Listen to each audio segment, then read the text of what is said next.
What's up, Movement students? So we're so excited to be starting week 2 of our series called Squad Up. If you missed last week, make sure you go back and watch the video. It was a powerful week where we looked at this question of who can be part of God's family, and the answer was everyone, everywhere can be part of his family. And so we want to encourage you, if you missed it, go ahead and check it out from last week's message. This week, we're focusing on this idea of feuds. I don't know about you, but I love a good fictional feud. In fact, you guys are going to have a chance in your group time today to talk about some of those fictional feuds. But you know what I hate? I hate real life feuds, because real life feuds, they have a way of building a wall between me and other people. In fact, sometimes they have a way of building a wall between me and God.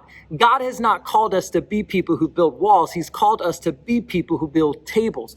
He doesn't want us to build walls that divide us. He wants us to be people who build tables that unite us. So movement students, I want you guys to check out this illustration. You know, the good news for us is when you think about these walls that we can build of resentment that separate us from other people or separate us from God, the good news for all of us is this is not a new tension. This is not something that is just in 2020. This is something that has existed for centuries. In fact, the Apostle Paul writes a book to the Ephesus church. And the Ephesus church, I talked to you about them last week, they were an incredibly diverse group of people. In fact, there were two very different types of people that Paul is writing to when he's speaking to the Ephesus church. He's talking to Gentiles and he's talking to Jews. Now, back then, Jews were the people that God had chosen to tell his story to the entire world. Some people would call them the chosen people. And then Gentiles were anybody else. Anybody else that existed, anybody else that was outside of the Jewish culture. And in fact, they were extremely segregated and separated. Jews would build basically all of these ceremonial laws to make sure that they didn't actually interact with Gentiles. And Gentiles knew that they were hated by Jews and always felt as if they were oppressed, always felt as if they were people who actually didn't belong. And Jesus comes on the scene, and this is a completely radical idea. Imagine building your whole society off of Jews have to be over here, and Gentiles have to be over here. Imagine building your entire framework of life around, hey, we've got to stay separated from them, and they've got to stay separated from us, and we should never be united. And Jesus comes on the scene with this radical idea. And it's unbelievably radical if you think about the time period. And whole lives and geographies being built around this idea that you stay over there and you stay over there. And Jesus comes on the scene and he says, hey, I've got this radical idea actually. The things that used to be separated will now be united. The walls that used to divide us will now become tables that unite us. He has these powerful words that, hey, you know what? You may have spent your whole life building a wall. And maybe that's what your life has been up to this point. But guess what? Jesus came not to build a wall, but to tear down the wall. He's come to tear down the walls that separated us from him and separate us from other people. Jesus wants us to be people who take the walls that we often build, and instead of building a wall, we would choose to build a table. Instead of building a wall that divides us, we would build a table that unites us.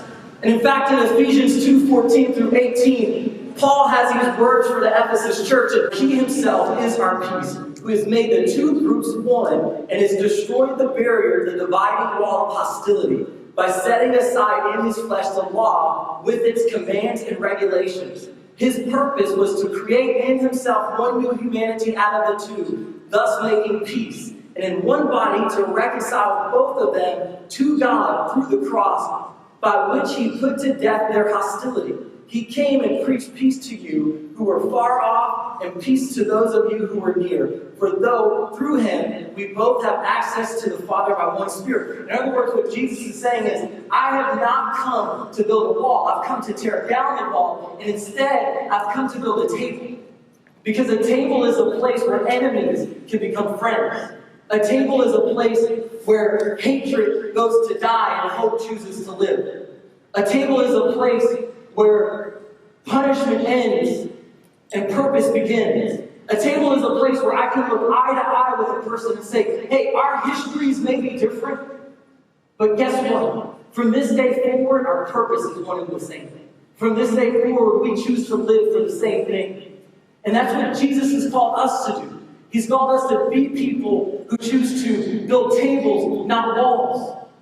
And that's exactly what he did for you and I. In Ephesians 2:3-5, it says, all of us who lived among them at one time, gratifying the cravings of our flesh and following the desires and thoughts like the rest, we were by nature deserving of wrath. But because of his great love for us, God, who is rich in mercy, made us alive with Christ, even when we were dead in our transgressions. Not when we were alive, but when we were dead. And it says, but it is by grace you have been saved. That's what Jesus did for us. And because Jesus did that for us, we can be people who choose to do that for others. See, God has called us to be people who choose to tear down walls that divide us and build tables that unite us.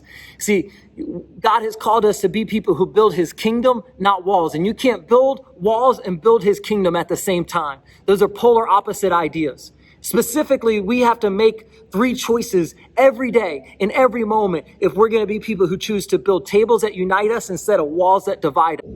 We have to choose humility over pride.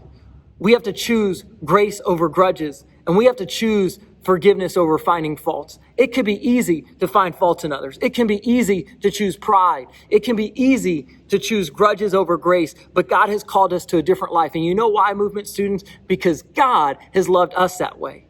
And God is calling us to be a movement students to do for others what God has done for us. So who can you this week? Who can you go and help build a table for? Who can you, what situation in your life can you tear down a wall and build a table? God's calling us to do that. Specifically, we want you to take 2 actions this week. Maybe you've never experienced the forgiveness that God offers.